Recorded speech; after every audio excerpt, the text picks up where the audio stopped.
एक ओंकार और यूनिट 6 पढ़ेंगे। इसके अंदर कंपनी के अधीनस्थ गवर्नर जनरल थे, भारत के अंदर आए थे वायसराय के कार्यकाल को देखेंगे और वायसराय का कार्यकाल बहुत इम्पोर्टेंट है। वायसराय के काल के अंदर देखेंगे कि बंगाल का गवर्नर जनरल रॉबर्ट क्लाइव बना है पहला, और बंगाल का गवर्नर जनरल, बंगाल का गवर्नर और बंगाल का गवर्नर जनरल दोनों में अंतर है। प्रथम बना यहाँ पे वॉरेन हेस्टिंग। भारत का गवर्नर जनरल है विलियम बेंटिक और भारत का वायसराय जो बना है वो बना है लॉर्ड कैनिंग। तो पूरे जो भारत के अंदर जनरल गवर्नर को 4 भागों में बांटा जा सकता है। बंगाल का गवर्नर जनरल, फिर इंडिया का गवर्नर जनरल, फिर वायसराय। सभी के कालखंड में कुछ ना कुछ घटित हुआ है। हमें वो कालखंड देखना है कि किस गवर्नर जनरल के काल में क्या खंडित हुआ है। जैसे प्रथम रॉबर्ट क्लाइव आया, रॉबर्ट क्लाइव है बंगाल का गवर्नर जनरल, और अंतिम कौन है? वॉरेन हेस्टिंग कौन है? अंतिम बंगाल का गवर्नर जनरल। और रॉबर्ट क्लाइव ने क्या क्या किया? पहला इसका प्लासी के विजय के बाद रॉबर्ट क्लाइव ने बंगाल को प्रथम गवर्नर बनाया। जो प्लासी का जब युद्ध हुआ तो उसके बाद बंगाल का रॉबर्ट क्लाइव बन गया गवर्नर। और यहाँ पर बक्सर के युद्ध में सफलता के बाद मुगल सम्राट शाह आलम द्वितीय ने 1635 में इलाहाबाद की संधि की तथा बंगाल तथा उड़ीसा की दीवानी प्राप्त की। अब आते हैं यहाँ पर कि क्लाइव ने क्या किया। क्लाइव ने बक्सर के युद्ध में सफलता के बाद 1765 में बंगाल में द्विवध शासन लागू कर दिया। क्लाइव ने क्या किया? बंगाल में द्विवध शासन लागू कर दिया, जो 1772 में रहकर वॉरेन हेस्टिंग ने आते ही समाप्त कर दिया। तो द्विवध शासन का जो जनक है वह रॉबर्ट क्लाइव, और समाप्त किसने किया है? वॉरेन हेस्टिंग ने। वॉरेन हेस्टिंग अंतिम बंगाल का गवर्नर है। और रॉबर्ट क्लाइव ने बंगाल के समस्त क्षेत्र के लिए 2 दीवान चुने। देखिए, बंगाल के लिए है मोहम्मद रजा खां। बंगाल के लिए कौन? मोहम्मद रजा खां। और बिहार के लिए है राजा सिताब राय। बिहार के लिए कौन? राजा सिताब राय को नियुक्त किया। और अन्य गवर्नर बने इतना इंपॉर्टेंट नहीं है, लेकिन लास्ट में जो बना है वॉरेन हेस्टिंग, और वॉरेन हेस्टिंग ने ही जो बंगाल में द्विवध शासन है उसे समाप्त कर दिया है। अब देखेंगे बंगाल के गवर्नर जनरल के अंदर रेगुलरिंग एक्ट पारित हुआ जब 1773 का, तो यहाँ पर जो बंगाल का गवर्नर था वो बंगाल का गवर्नर जनरल बन गया यहाँ से। और प्रथम जो बना है यहाँ पे वॉरेन हेस्टिंग। कौन बना है यहाँ पर? Warren Hasting. और अंतिम कौन है? William Bentinck. तो रॉबर्ट बना, फिर वॉर्नर, फिर विलियम बेंटिक अंतिम।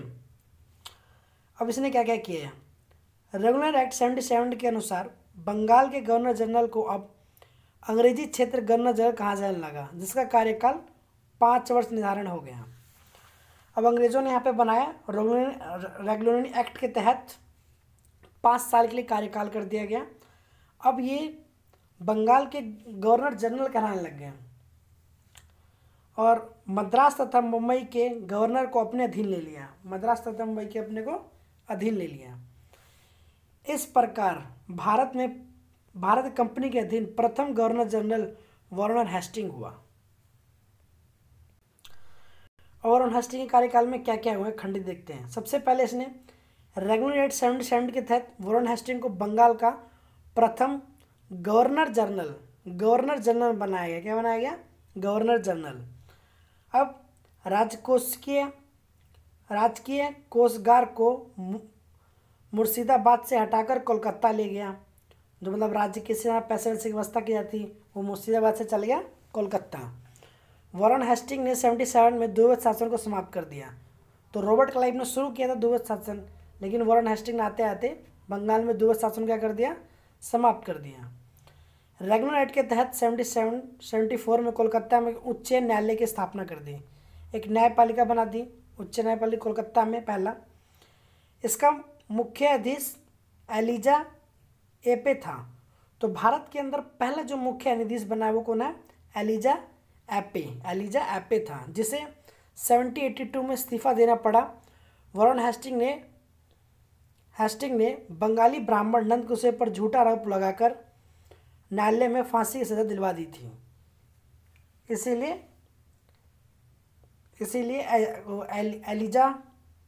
एलिजा एपे को इस्तीफा देना पड़ा यहाँ पर। अब आते हैं पिट्स इंडिया एक्ट, बहुत इंपॉर्टेंट एक्ट है ये।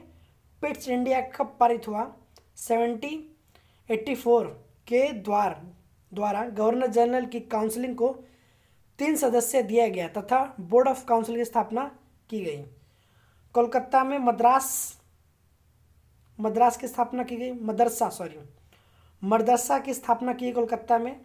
इसी के समय 1782 में जोनाथ डंकर में बनारस में संस्कृत विद्यालय की स्थापना की गई और 70 विलियम जोस ने विलियम एसोसिएटिक सोसाइटी की स्थापना की।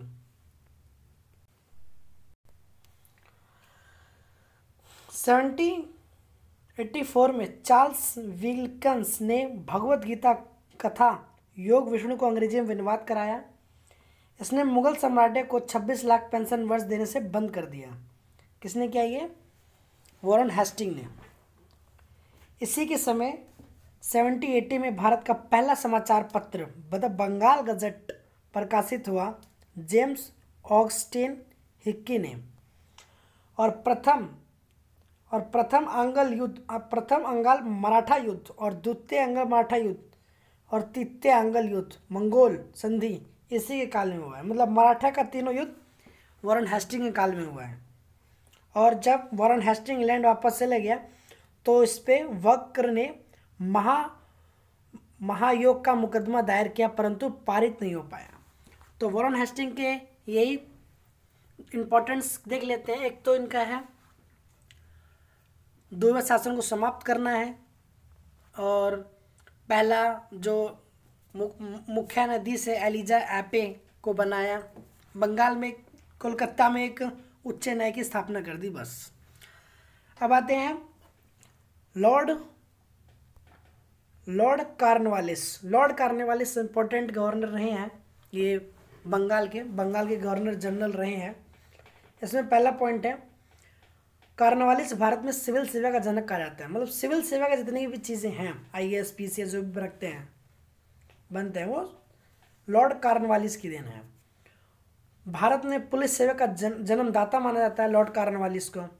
और 1783 में बंगाल में स्थायी बंदोबस्त की व्यवस्था, कार्नवालिस ने 1783 में कार्नवालिस कोड बनाया और यहाँ पर कंपनी कर्मचारियों को व्यक्तिगत प्रतिबंध लगा दिया। एकमात्र गवर्नर जनरल जिसकी उपाधि भारत में गाजीपुर में है। तो यहाँ पर लॉर्ड कार्नवालिस का क्या है, जिसकी उपाधि किस में है, गाजीपुर में है। और यहाँ पर इसका महत्वपूर्ण बिंदु है कि ये लॉर्ड कार्नवालिस को जन्मदाता कहा जाता है सिविल सेवा का, और पुलिस सेवा का जन्मदाता, और स्थायी बंदोबस्त। ये 3 पॉइंट बहुत इंपॉर्टेंट है इसके। अब आते हैं लॉर्ड बेल्जली। इसने क्या क्या किया है, इसने सहायक संधि की शुरू से भारत में सहायक संधि का प्रयोग बेल्जली से पूर्व फ्रांसीसी गवर्नर डुप्ले ने किया था। देखिए, जो सहायक संधि की शुरुआत है वो तो डुप्ले ने किया था, लेकिन इसको शुरुआत है भारत के अंदर वो बेल्जली ने ज़्यादा उपयोग किया है। बेल्जली ने इंदौर के होकरों के सहायक संधि स्वीकार नहीं की थी। और देखो यहाँ पर इंपॉर्टेंट है, टीपू सुल्तान चौथे अंगल युद्ध में मारा गया था, तो ये बेल्जली के काल में हुआ था। और फोर्ट विलियम कॉलेज की स्थापना की। बंगाल को स्वयं का शेर कहता था। कौन कहता था, बेल्जली क्या बोलता था, बंगाल का शेर। और सहायक संधि मतलब क्या होता है, कोई चीज़ संधि हो ना, चिपक ना तो बैल जली, तो जलेगी तभी संधि होगी। अब आते हैं सहायक संधि करने वाले राज्य हैं यहाँ पर। हैदराबाद सबसे पहला है, और जो हमारा इम्पोर्टेंट रहेगा यहाँ पर वो रहेगा अवध, 81 में किया है। अब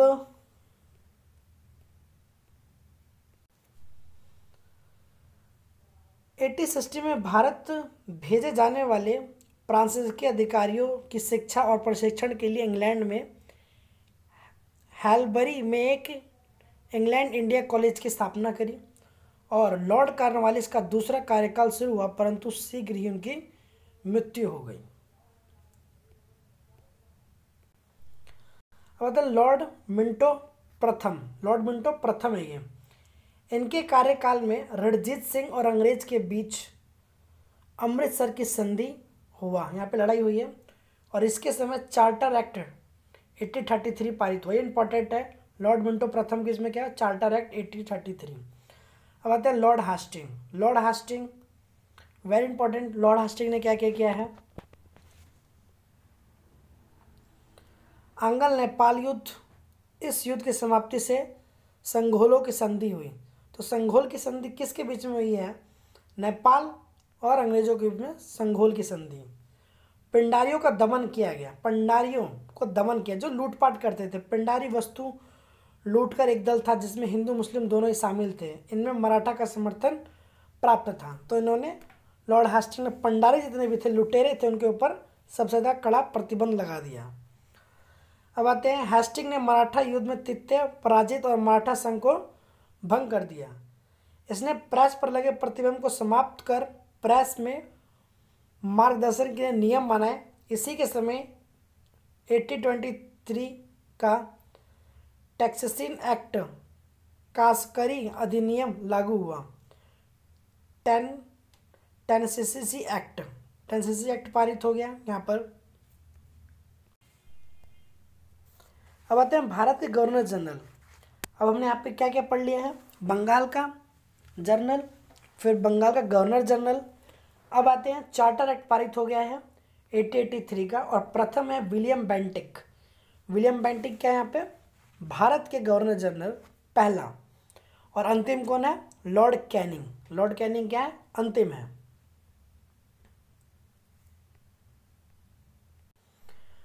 विलियम बेंटिक इनको देखते हैं। राजा राममोहन की सहायक बेंटिक ने 1829 में सती प्रथा को समाप्त कर दिया। तो राजा राममोहन रॉय जिन्होंने समाज शोधक के संस्थापक हैं, और इन्होंने समाज के लिए काफ़ी कुछ किया राजा राममोहन रॉय ने, तो उन्होंने बेंटिक के मदद से सती प्रथा का अंत किया है। बेंटिक ने इस प्रथा के खिलाफ कानून बनाकर 1829 में धारा 70 के तहत विधवाओं को सती प्रथा होने पर अवैध घोषित कर दिया है। बेंटिक ने कर्नल सुईमैन, ये इंपॉर्टेंट है, कर्नल सुईमैन की सहायता से 1830 में ठगी प्रथा को समाप्त करने पर, और ठग देवी काली की पूजा करते थे। देखिए ठग किसकी पूजा करते थे, काली देवी की पूजा करते थे। ठगी प्रथा, इसको ठगी प्रथा नाम देते थे। और मैकाले की अनुशंसा पर 1833 में अंग्रेजी शिक्षा का माध्यम बना। तो बेंटिक काफ़ी ज़्यादा इंपॉर्टेंट फैक्टर है। देखो इन्होंने क्या क्या किया है, सती प्रथा पर प्रतिबंध लगाया, फिर सती प्रथा पर कानून लेके आ गए, धारा सती प्रथा पर, और स्वयं में ठगों को समाप्त कर दिया, फिर अंग्रेजी माध्यम बनाया यहाँ पर। तो मैकाले की शिक्षा नीति हमारी 1835 में आई है बेंटिक की मदद से। अच्छा, बेंटिक भारत का गवर्नर जनरल था। बेंटिक ने 1830 में मैसूर तथा कुर्व मध्य करज की हड़प लिया, और न्यायालय भाषा फारसी के स्थान पर निम्न स्तर की न्यायालयों में स्थानीय भाषा का उच्चतम और न्यायालय भाषा अंग्रेजी के माध्यम का प्रयोग अनुवाद किया। तो उन्होंने क्या किया, फारसी के स्थान पर जो स्थानीय भाषा है उसका महत्व दिया, कि लोगों को जो कोर्ट कचहरी की बात है वो स्थानीय भाषा में समझ में आए, और न्यायालयों जो उच्चतम स्तर के न्यायालय है वहाँ पर अंग्रेजी भाषा का महत्व दिया गया। तो लोगों को जो पहले मदर टंग भाषा में न्यायालयों के अंदर समझा जाए, और फिर उच्च न्यायालयों के अंदर अंग्रेजी भाषा में। अब आते हैं चार्ल्स मैडफोर्ड। इन्हें क्या कहता है, चार्ल्स मैडफोर्ड ने क्या किया है, इन्होंने अपने 1 वर्ष के कार्यकाल में प्रेस से नियंत्रण को हटा दिया, इसे प्रेस का मुक्तिदाता कहा जाता है। देखिए बहुत इंपॉर्टेंट क्वेश्चन बन जाता है ऐसे कि प्रेस का मुक्तिदाता किसे कहा जाता है? चार्ल्स मैडफॉक। चार्ल्स मैडफॉक को क्या कहता है? प्रेस का मुक्तिदाता। अब आते हैं लॉर्ड ऑकलैंड, एक खास इंपॉर्टेंट नहीं है। मैग ऑकलैंड, प्रथम एंग्लो अफगान युद्ध हुआ है। ऑकलैंड के समय प्रथम अफगान एंग्लो युद्ध हुआ जिसमें अंग्रेज की भारी क्षति हुई। और 1839 के अंदर कोलकाता में पेशावर तक ग्रेट ट्रंक रोड का निर्माण हुआ। ग्रेट ट्रंक रोड मतलब जीटीबी रोड का निर्माण करा है यहाँ पर लॉर्ड ऑकलैंड ने। तो लॉर्ड ऑकलैंड किसका निर्माण करा है? जीटीबी रोड, जीटीबी रोड का निर्माण कराया है। अब आते हैं लॉर्ड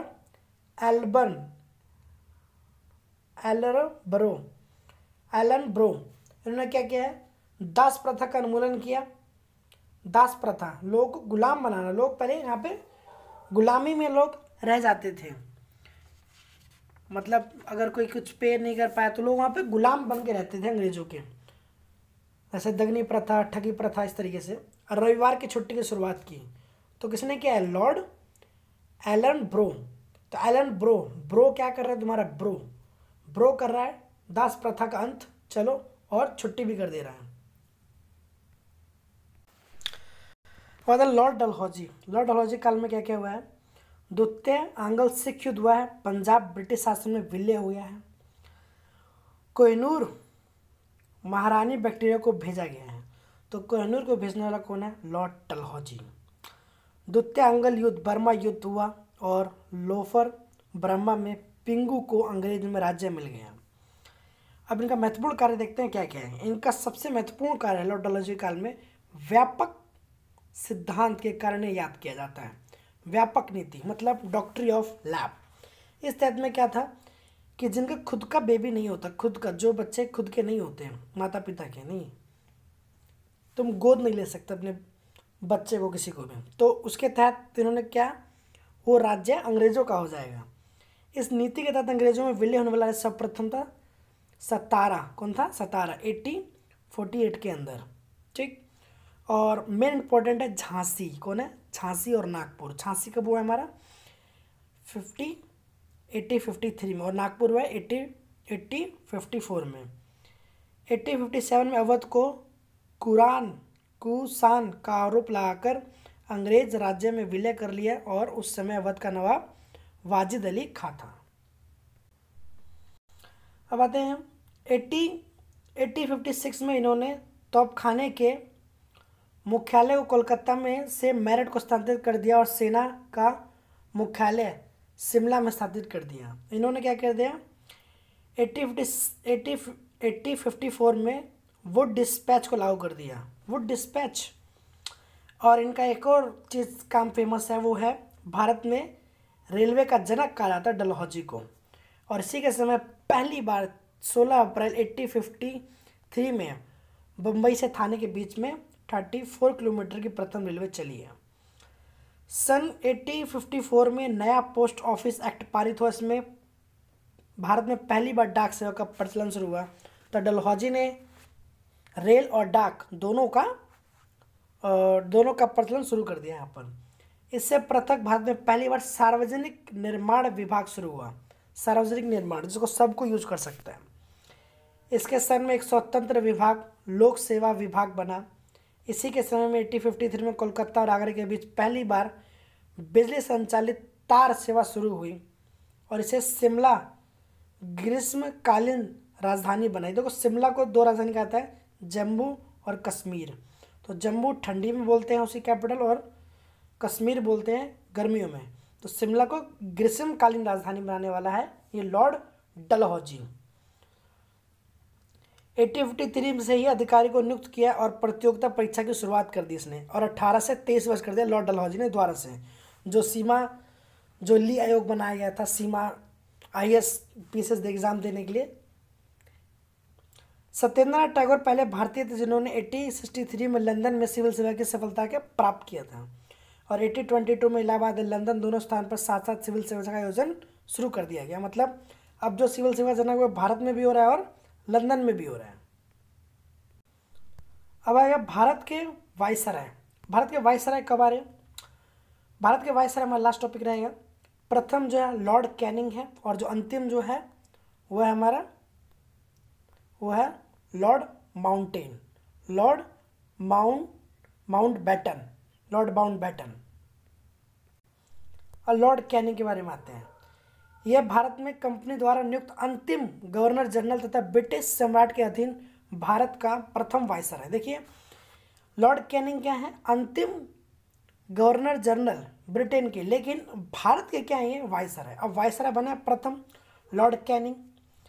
सबसे महत्वपूर्ण घटना ऐतिहासिक विद्रोह हुआ इनके खिलाफ, ऐतिहासिक विद्रोह हुआ है 1857 का विद्रोह इन्हीं के काल में हुआ है, लॉर्ड कैनिंग के काल में, जब ये भारत के वायसराय बन गए हो। कैनिंग के समय 1861 में उच्च न्यायालय अधीन बनाया गया, जिसके अनुसार पुरानी सुप्रीम कोर्ट तथा सदर अदालत को समाप्त कर दिया गया। जो पुरानी सुप्रीम कोर्ट से समाप्त कर दिया और कोलकाता मद्रास मुंबई में एक एक उच्च न्यायालय की स्थापना कर दी। मतलब जो पुरानी सुप्रीम कोर्ट चलती हुई आ रही थी उन सबका समाप्त करते हुए 3 मुख्यालय नए बना दिए, कोलकाता, मद्रास और बम्बई। 1866 में आगरा में एक उच्च न्यायालय की स्थापना की गई, जिसमें 1875 में इलाहाबाद स्थानांतरित कर दिया गया। कैनिंग के समय में ही 1856 में विधवा पुनः विवाह अधिनियम लागू हुआ। तो कैनिंग ने क्या किया? यहाँ पर विधवा पुनः निर्माण अधिनियम पारित कर दिया। कैनिंग, कैन तुम कर सकते हो, कैनिंग इस तरीके से याद कर सकते हैं कैनिंग। भारत में पहली बार विधवा कानून विवाह कोलकाता 7 दिसंबर 1856 में ईश्वर चंद्र विद्यासागर की प्रेरणा और देखरेख में संपन्न हुआ। तब देखिए यहाँ पे ईश्वर चंद्र विद्यासागर आ गए हैं, जो कैनिंग की मदद से यहाँ पर किए हैं। धर्म परिवर्तन पर किसी व्यक्ति को उनकी पैतृक संपत्ति से वंचित नहीं किया जाएगा। अब आते हैं 1857 में कैनिंग के समय ही महालेखा परीक्षा पद का सृजन हुआ, जो स्वतंत्रता के बाद नियंत्रण महालेखा परीक्षा के कहलाता है। अब आते हैं यहाँ पर मुगल सम्राट के पद को समाप्त कर, जो मुगल सम्राट के पद थे वो समाप्त कर दिए गए हैं। मैकाले द्वारा दंड संहिता 1858 कानून पारित हुआ। तो 1858 जो पारित हो रहा है वो लॉर्ड कैनिंग के काल में हो रहा है, इंपॉर्टेंट है ये। और 1859 में अपराध विद्यमान लागू हुआ। अच्छा, व्यापक डॉक्ट्री ऑफ लैब शुरू किया था डलहौजी ने, लेकिन समाप्त किसने किया इसको? कैनिंग ने। कैनिंग ने क्या कर दिया? समाप्त कर दिया इसको, इस नीति को। और 1856 में इंडियन काउंसिल एक्ट पोर्टफोलियो प्रणाली लागू कर दी, पोर्टफोलियो बनाना लोगों का इस तरीके से। और लॉर्ड कैनिंग के समय में विलय सर्वप्रथम 1850 में आयकर लगाया गया। तो कैनिंग काल में बहुत सारी चीज़ें हो रही हैं यहाँ पर, हमें देखना होगा। एक तो है विधवा पुनः विवाह अधिनियम पारित किया इसने, और ऐतिहासिक घटना भी इसी काल में है 1857 की। और इसने दंड संहिता कानून है वो लगाया। व्यापक नीति को इसने बंद कर दिया और आयकर लगाया इसने, आयकर। अब आते हैं लॉर्ड लॉरेंस। इसमें क्या है? 1865 में भूटान ने ब्रिटेन साम्राज्य पर आक्रमण किया। इसने हेनरी कैम्पबेल के नेतृत्व में एक अकाल आयोग का गठन किया। सन 1865 में इसके द्वारा भारत और यूरोप के बीच प्रथम समुद्री टेलीग्राफ सेवा का शुरुआत की गई। टेलीग्राफ की शुरुआत किसी गई? लॉर्ड लॉरेंस के काल में। लॉर्ड मेयो आते हैं। लॉर्ड मेयो ने क्या क्या किया है? लॉर्ड मेयो ने अजमेर में 1872 में मेयो कॉलेज की स्थापना की है। भारत में अंग्रेज के समय प्रथम जनगणना 1872 में लॉर्ड मेयो के काल में हुआ है। तो प्रथम जनगणना किसने की है? Lord Mayo. मेयो मतलब खुद काउंट करो, मेयो, प्रथम जनगणना। और 1872 में राजकुमार के अध्ययन के लिए प्रसिद्ध मेयो कॉलेज की स्थापना अजमेर में की गई है। एक अफगान शेर अली अफरीदी ने 8 फरवरी 1872 में चाकू मार के इनकी हत्या कर दी। तो चाकू मार के हत्या करने वाला कौन है? यहाँ पर लॉर्ड मेयो को मारा गया था। लॉर्ड नाथुब्रुक, पंजाब का प्रसिद्ध कूका आंदोलन। देखिए कूका आंदोलन जो है लॉर्ड नाथाबुर्ग के काल में हुआ है यहाँ पर। इस समय में सवेज नहर खुल जाने से भारत ब्रिटेन के बीच व्यापार में वृद्धि हो गई। लॉर्ड लिटिन के काल में बहुत सारे अच्छे काल हुए हैं। देखिए, इनके समय मुंबई, मद्रास, हैदराबाद, पंजाब तथा भारत में भयानक अकाल पड़ा। तो लॉर्ड लिटिन के काल में भयानक अकाल पड़ गया, सूखा पड़ गया। और 1 जनवरी 1877 में ब्रिटेन के महारानी विक्टोरिया को केसरी हिंद की उपाधि से सम्मानित किया गया और दिल्ली दरबार का आयोजन किया गया। एक तो तरफ अकाल पड़ा हुआ था और यहाँ पर दिल्ली दरबार का आयोजन किया गया महारानी विक्टोरिया के लिए। मार्च 1870 में लंदन लिटिन ने भारत में समाचार पत्र अधिनियम वर्कुलर एक्ट पारित कर दिया। वर्कुलर एक्ट पारित करने वाला कौन है यहाँ पर? लिटिन। और समाप्त करेगा रिबिन। इसी के समय में सन 1870 में भारत शस्त्र अधिनियम पारित हुआ। इसके तहत शस्त्र रखने तथा व्यापार के लिए लाइसेंस को अनिवार्य कर दिया गया। तो लाइसेंस बनाना अनिवार्य हो जाएगा व्यापार और शस्त्र रखने के लिए। इसने सिविल सेवा परीक्षा को अधिकतम सीमा 21 से घटाकर 19 कर दी। देखिए, डलहौजी ने फिर से 19 से 23 कर दी है। लेकिन 1857 में सिविल सेवा परीक्षा में सम्मिलित होने का आयु 23 वर्ष कर दी गई। कितनी वर्ष कर दी गई? 23 वर्ष कर दी गई। लिटिन ने अलीगढ़ में एक मुस्लिम एलिगो प्राजन महाविद्यालय की स्थापना की। तो लॉर्ड रिब्बिन ने क्या किया है? वर्कुलर एक्ट को देखो समाप्त कर दिया। वर्कुलर एक्ट पारित किसने किया था? लिटिन ने। और समाप्त किसने किया? रिब्बिन ने। और प्रथम वास्तविक जनगणना रिब्बिन के काल में शुरू हुई है। तो जो मेयो था, लॉर्ड मेयो, उसने जनगणना सिर्फ यूज किया पहली बार, लेकिन जो वास्तविक जनगणना है वो 1881 में हुई है, वो है लॉर्ड रिब्बिन ने कराई है। रिब्बिन काल में सर्वप्रथम स्थानीय स्वायत्त शासन का जनक हुआ। मतलब जो रूरल जो एक्ट है, मतलब गांव के जो वो मुखिया उनका स्थानीय स्वशासन का जनक कहा जाता है इनको, लॉर्ड रिब्बिन को। और 1882 में हंटर कमीशन का गठन किया गया जो प्राथमिक शिक्षा से संबंधित था। प्राथमिक हंटर कमीशन। फ्लोरेन नाइटिगेट ने रिब्बिन को भारत के उद्दूत की संज्ञा दी है। और इल्ब्रिट बिल विवाद रिब्बिन के काल में हुआ था। ये मतलब प्रेस से संबंधित है। इल्ब्रिट बिल के अनुसार अब भारतीय न्यायालय में यूरोप के विद्रोह सबसे मुकदमे की सुनवाई कर सकते थे, लेकिन यूरोप के विद्रोह के कारण इसे वापस लेना पड़ा। इसे सवेत विरोध के नाम से भी जाना जाता है। देखो, जैसे इल्ब्रिट बिल क्या था? इल्ब्रिट बिल में था कि जो अंग्रेजी जो फैसले हैं जो कोर्ट के हैं वो भारतीय भी ले सकते हैं। मतलब अंग्रेज के ऊपर भी हम अपना हुकूमत जला सकते हैं, वकालत कर सकते हैं। तो इसको इल्ब्रिट बिल को वापस लेना पड़ा रिब्बिन के काल में। इसे सवेत विद्रोह भी कहा गया क्योंकि सवेत लोगों ने अंग्रेज कर दिया। उन्होंने कहा कि भैया हमारे ऊपर हमारा अधिकार अपना ऑर्डर नहीं फॉलो करवा सकते। आगे, इससे सिविल सेवा में प्रवेश की आयु 19 से घटाकर 21 कर दी है। और भारत में सन 1881 में सर्वप्रथम नियमित जनगणना कराना शुरू कर दिया। नियमित जनगणना शुरू कर दी है इन्होंने। और 1881 में जनगणना में हैदराबाद और राजपूत को नहीं जोड़ा गया था। देखिए, इंपॉर्टेंट है यहाँ पर कि हैदराबाद राजपूतों को नहीं जोड़ा गया था। रिब्बिन के द्वारा सन 88 में प्रथम खाना अधिनियम लाया गया जैसे 7 वर्ष से कम बच्चों को रोका गया। तो रिब्बिन ने अच्छा काम किया। यहाँ पे क्या प्रथम खाना अधिनियम 7 वर्ष से कम बच्चों को काम पे नहीं रखना। अब लॉर्ड डफरिन ने क्या किया है? इसके समय से ही महत्वपूर्ण घटना 28 दिसंबर 1885 बम्बई में ओयो हुम के नेतृत्व में भारतीय राष्ट्रीय कांग्रेस की स्थापना हो गई। डफरिन आया, डफर था एक नंबर का, उसने कांग्रेस स्थापना होने दी 1885 में ओयो हुम के नेतृत्व में। अब आते हैं लॉर्ड लैंसडाउन।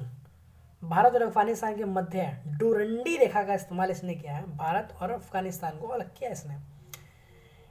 1891 में दूसरा खाना अधिनियम लाया गया जिसमें 11 घंटे प्रतिदिन लगा दिया गया और एक दिन की छुट्टी भी दी गई। लॉर्ड कर्जन बहुत इंपॉर्टेंट। लॉर्ड कर्जन ने बहुत सारे काम किए भारत में। 1899 में अंग्रेज स्वर्ण मुद्रा को भारतीय कांग्रेस की मुद्रा घोषित कर दिया। मतलब जो अंग्रेजों की मुद्रा जो रहेगी वो अब भारतीय मुद्रा भी बन जाएगी। अब कर्जन ने क्या किया, कर्जन ने टॉमस रॉबर्टसन की अध्यक्षता में एक रेलवे आयोग का गठन किया।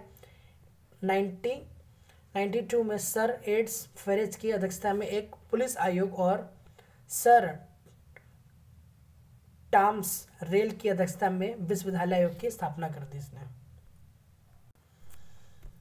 अब आते तीसरा, सहकार का जनक कर्जन को माना जाता है और 94 में एक सहकार उधार समिति अधिनियम पारित किया गया जिसके तहत कृषि को थोड़ी ब्याज पर उधार मिलना शुरू हो गया।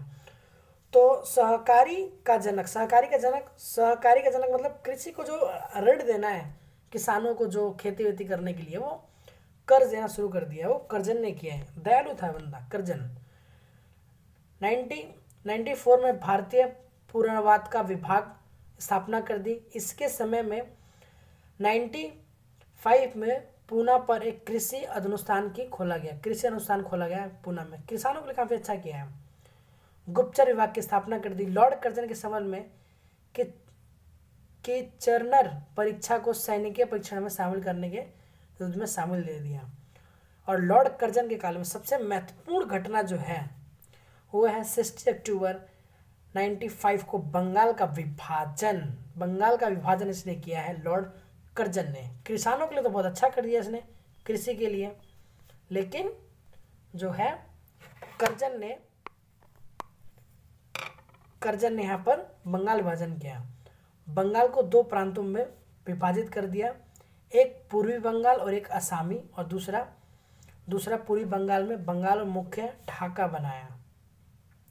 सैनिकीय अधिकार की चरनर ने विवाद को पूरे कर्जन को त्यागपत्र दिया।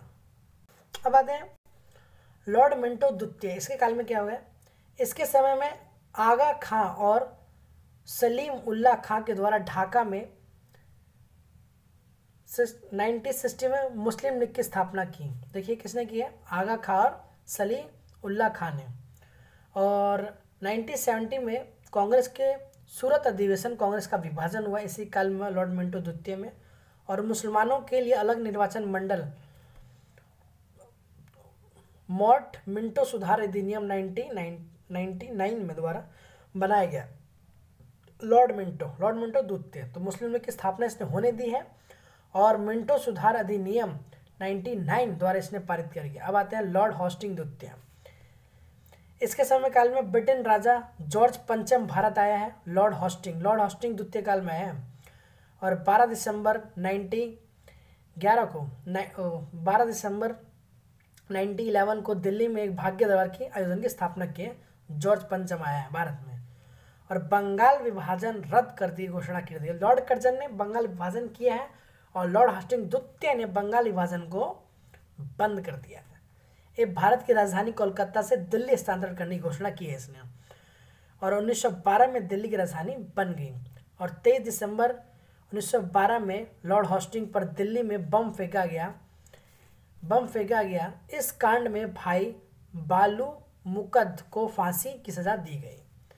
इसी के शासनकाल में फिरोज शाह मेहता ने बॉम्बे कोरनिकल एवं गणेश शंकर विद्यार्थी ने प्रताप का प्रकाश किया। और 1960 में लॉर्ड हॉस्टिंग ने बनारस हिंदू विश्वविद्यालय का कुलाधिपति नियुक्त किया। अब यहाँ पे देखो लॉर्ड हॉस्टिंग काल में क्या इंपॉर्टेंट है आपका। लॉर्ड हॉस्टिंग के काल के अंदर हमारा इंपॉर्टेंट है कि एक तो इसने बंगाल विभाजन जो है ना वो रद्द किया है और जॉर्ज पंचम इसी के काल में आया लॉर्ड हॉस्टिंग के काल में, ये चीज़ इंपॉर्टेंट है। अब आते हैं लॉर्ड चैम्सफोर्ड क्या है, इसने कांग्रेस में लखनऊ अधिवेशन, कांग्रेस का एकीकरण होना, मुस्लिम के साथ समझौता हुआ इसका लॉर्ड चैम्सफोर्ड का, और पूना में महिला विश्वविद्यालय की स्थापना की है। इसका इंपॉर्टेंट काल जो है वो है रोलर एक्ट लॉर्ड चैम्सफोर्ड के काल में ही पारित हुआ है 99 का रोलर एक्ट। और इसी के काल में महत्वपूर्ण घटना जो मानी जाती है वो 13 अप्रैल 99 जलियांवाला बाग हत्याकांड हुआ है लॉर्ड चैम्सफोर्ड, लॉर्ड चैम्सफोर्ड, सबको पकड़ के फोड़ दिया जलियांवाला हत्याकांड के अंदर, लॉर्ड चैम्सफोर्ड। खिलाफत आंदोलन और गांधी जी का अशोक आंदोलन इसी काल में हुआ। खिलाफत खिलाफ कर दिया इन्होंने, और गांधी जी का अशोक आंदोलन इसी काल में शुरू हुआ। और 99 में संवैधानिक सुधार अधिनियम 1 जुलाई 1921 में लागू किया गया, तब प्रांत में द्विपद शासन की स्थापना की गई। अब आते हैं लॉर्ड रीडिंग। लॉर्ड रीडिंग काल में क्या क्या हुआ है? 1921 में भोपाल विद्रोह हुआ ऐसे काल में, और 1921 के अंदर AM.N. रॉय द्वारा भारतीय कम्युनिस्ट पार्टी का गठन किया गया है। इसके काल में ही प्रेस ऑफ वेल नवंबर 1921 में भारतीय सेवा की पूरे भारत में हड़ताल का आयोजन किया गया। तो पूरे भारत के अंदर जो हड़ताल हुआ है पहली बार इसके काल में हुआ है, लॉर्ड रीडिंग काल में। 5 फरवरी चोरा चोरी हत्याकांड सबसे इम्पोर्टेंट है, इसके काल में हुआ है लॉर्ड रीडिंग के काल में, चोरा चोरी कांड। और इसके बाद अशोक आंदोलन वापस लिया गांधी जी ने। भारत में 1922 में इलाहाबाद में सिविल सर्विस की शुरुआत की गई इसने, और 1923 में चित्तरंजन दास मोतीलाल नेहरू ने इलाहाबाद में गांधी स्वराज पार्टी की स्थापना की। और 1923 में चुनाव में इस दल में एक प्रांत और बंगाल का पूर्ण बहुमत मिला। 9 अगस्त 1957 में प्रसिद्ध काकोरी षड्यंत्र इसी के काल में हुआ। काकोरी षड्यंत्र इसी के काल में हुआ है, और इसी वर्ष CR दास की मृत्यु हो गई। मतलब लॉर्ड अरविंद। लॉर्ड अरविंद ने क्या क्या किया है? 3 फरवरी 1924 में साइमन कमीशन बम्बई पहुंचा। तो लॉर्ड अरविंद वही था साइमन कमीशन वाला, जिसने इसके बाद लॉर्ड अरविंद ने समझौते किए हैं गांधी जी के साथ बहुत सारे। और लखनऊ में सर्वदलीय सम्मेलन का आयोजन किया गया। मोतीलाल नेहरू की अध्यक्षता में एक समिति गठन किया गया। इस समिति की रिपोर्ट नेहरू रिपोर्ट को दी गई, और जिन्होंने इस रिपोर्ट का विद्रोह किया तथा 1924 में 14 सूत्र मंदिरों की मांग की।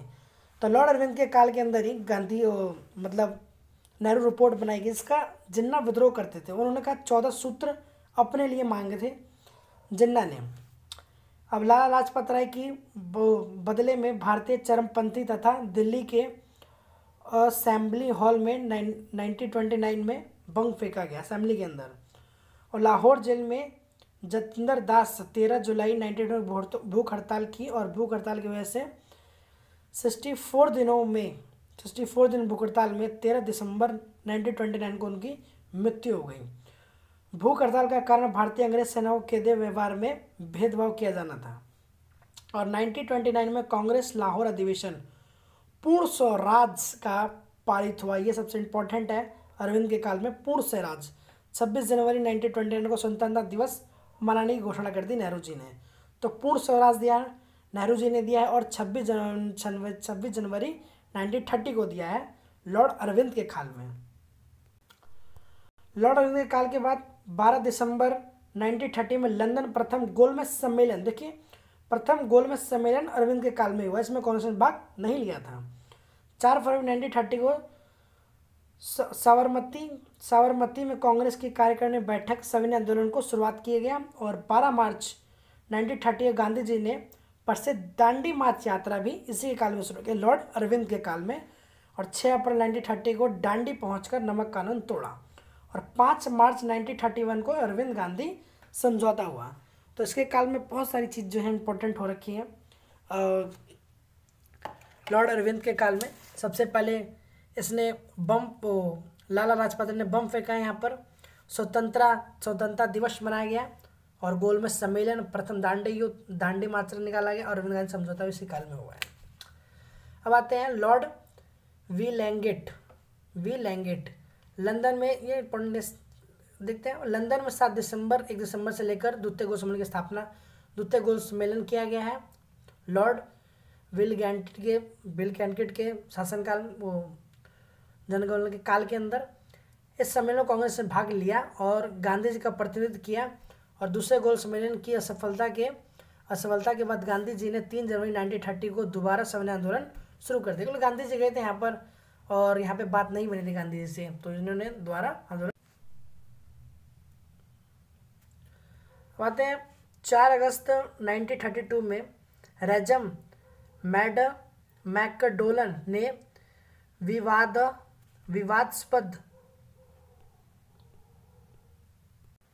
विवादास्पद सांप्रदायिक प्रचंड की घोषणा कर दी। इसके अनुसार दलितों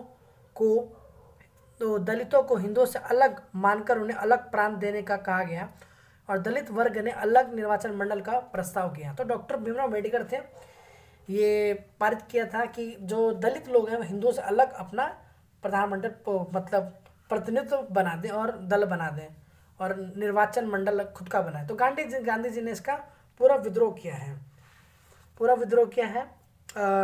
लॉर्ड विलियम बेंटिक के काल में हुआ था सब ये।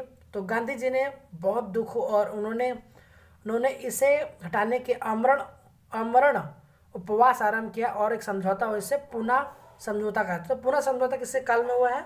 लॉर्ड विलियम वेलिगेंट के काल में। इसमें दलित साधारण वर्ग में बांटा आरक्षण से पुनः समझौता 26 नवंबर को हुआ डॉक्टर भीमराव अम्बेडकर और गांधी जी के साथ। अब आते हैं लॉर्ड लिनथिगो। 1935 के अधिनियम के अनुसार पहला आम चुनाव इसी काल में हुआ। पहला आम चुनाव, देखिए चुनाव हुआ है इनके काल में। और सितंबर 1939 में द्वितीय विश्व युद्ध प्रारंभ हुआ, जिसमें ब्रिटेन सरकार ने भारतीयों से भारत को भी झोंक दिया। कांग्रेस ने इसका विद्रोह किया।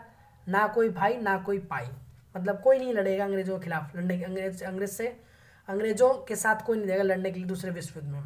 1934 में पहली बार ग्राम फैजीपुर में कांग्रेस का अधिवेशन हुआ, जवाहरलाल नेहरू अध्यक्ष थे। तो फैजपुर में एकमात्र जो है अधिवेशन हुआ है वो है कांग्रेस का अधिवेशन जवाहरलाल नेहरू ने किया है। और 1939 के अंदर सुभाष चंद्र बोस ने फॉरवर्ड ब्लॉक की स्थापना कर दी। यहाँ पर किसी ब्लॉक की स्थापना कर दी? फॉरवर्ड ब्लॉक की स्थापना। बात है 17 अक्टूबर 1940 को गांधी जी को पनवार आश्रम से व्यक्तिगत सत्याग्रह प्रारंभ किया और 17 दिसंबर 1940 को इसकी स्थापना कर दी। अब आते हैं 8 अगस्त 1940 को अगस्त प्रस्ताव पारित किया। क्या प्रस्ताव किया? अगस्त प्रस्ताव। ये अगस्त प्रस्ताव इंपॉर्टेंट है, ये अगस्त में किया गया, इसलिए इस प्रस्ताव का नाम क्या है? अगस्त प्रस्ताव। और 1940 में कमीशन मिशन भारत आया। गांधी ने कमीशन प्रस्ताव को किसी दिवालिया हो रही बैंक की उत्तर दिन का चेक से दी। तो गांधी ने इसका पूरा विद्रोह किया है, कमीशन संज्ञा दी। और 14 जुलाई 1940 को भारत राष्ट्रीय कांग्रेस की कार्यकाल समिति द्वारा भारत छोड़ो आंदोलन प्रस्ताव पारित कर दिया गया। क्या कर दिया? भारत छोड़ो आंदोलन लॉर्ड लिंथो के काल में किया गया भारत छोड़ो आंदोलन। और 1943 में सिंगापुर से आज़ाद हिंद फौज का गठन किया गया। इसका गठन किया गया, आज़ाद हिंद फौज का गठन किया गया। अब आते हैं लॉर्ड वेवल काल में क्या क्या हो रहा है? वायसराय वेवल ने 25 जून 1935 में शिमला में एक सम्मेलन बुलाया। इस सम्मेलन में कांग्रेस प्रतिनिधि मंडल नेतृत्व अब्दुल कलाम आज़ाद थे। कौन थे यहाँ पर? अब्दुल कलाम आज़ाद। अब यहाँ पे सम्मेलन के दौरान मुस्लिम की शर्त थी कि वायसराय कार्यकाल में परिषद में नियुक्ति होने वाले सभी मुस्लिम सदस्य का चयन वह स्वयं करेगी। मुस्लिम लीग का अडियन रूल 14 जुलाई तक बना रहा। वेवल ने 14 जुलाई 1955 को सम्मेलन का विफलता की घोषणा कर दी। अब आते हैं 1945 के अंदर लेबर सरकार सत्ता में आई और इसका प्रधानमंत्री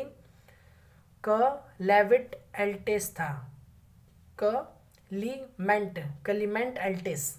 और नवंबर 95 को आज़ाद हिंद फौज के सैनिक का लाल किले पर मुकदमा चलाया गया। तो लाल किले का मुकदमा बहुत फेमस है, ये चलाया था आज़ाद हिंद फौज के ऊपर।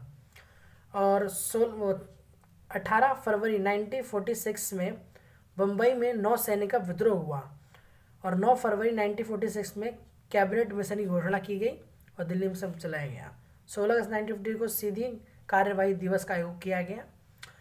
और 2 सितंबर 1950 नेहरू जी ने अंतिम सरकार का गठन किया। किसका गठन किया? अंतिम सरकार। ये अंतिम सरकार इंपॉर्टेंट देंगे, किस काल में कौन सा अंतिम सरकार बना था? अंतिम सरकार 20 फरवरी 1947 को ब्रिटिश सरकार ने एटलस की घोषणा कर दी और 20 जुलाई 1947 तक भारतीयों को सत्ता सौंपने शुरू कर दिया कि इतने तक हम सत्ता सौंप देंगे। और एटलस ने लॉर्ड बैलेडी के स्थान पर विक्टम माउंटबैटन को तो गवर्नर जनरल नियुक्त कर दिया। किसको कर दिया? Governor general Lord mountain. और जो लास्ट में यही बनेगा लॉर्ड माउंटेन हमारा। अब अंतिम वाइस जो भारत का अंतिम वाइसराय जो बन रहा है वो है लॉर्ड माउंटेन। मार्च 1940 से लेके जून 1948 तक यही था। सत्ता हस्तांतरण के लिए 24 मार्च 1942 को भारत को गवर्नर जनरल लॉर्ड माउंटेन बनाया गया और 3 जून 1941 को घोषित कर दिया। इसमें भारत का विभाजन शामिल था। 1947 में 2 सीमा निर्धारित की गई, जिसका पहला बंगाल विभाजन और दूसरा पंजाब विभाजन के लिए था। सर साइरियन रेडक्लिफ द्वारा आयोग अध्यक्ष बनाया गया। रेडक्लिफ ने अलग किया था। 7 अगस्त 1950 को जिन्ना ने भारत को कराची के लिए प्रस्ताव किया, जहां पाकिस्तान की संविधान सभा ने पाकिस्तान का राष्ट्रपति चुना। 4 जुलाई 1947 में ब्रिटिश में एटलस द्वारा भारतीय स्वतंत्रता वैधिक प्रस्ताव किया गया, जिसे 18 जुलाई स्वीकार किया गया। 18 जुलाई को स्वीकार किया गया। विधेयक के अनुसार भारत और पाकिस्तान 2 स्वतंत्र राष्ट्र होंगे। और 15 अगस्त 1947 को भारत आज़ाद हुआ और स्वतंत्रता का प्रथम गवर्नर जनरल लॉर्ड माउंटेन बना। कौन बना यहाँ पर? Lord mountain. और लास्ट हमारा जो है श्री राजगोपालाचार्य, ये भारत के अंतिम गवर्नर जनरल और प्रथम अंतिम भारतीय गवर्नर जनरल जो बने हैं आज़ादी के बाद, वो है श्री राजगोपालाचार्य। और 26 जनवरी 1949 को स्वतंत्रता सभा द्वारा भारत का स्वतंत्रता अंगीकृत किया गया तथा 26 जनवरी 1950 को लागू किया गया और गवर्नर जनरल का पद समाप्त हो गया।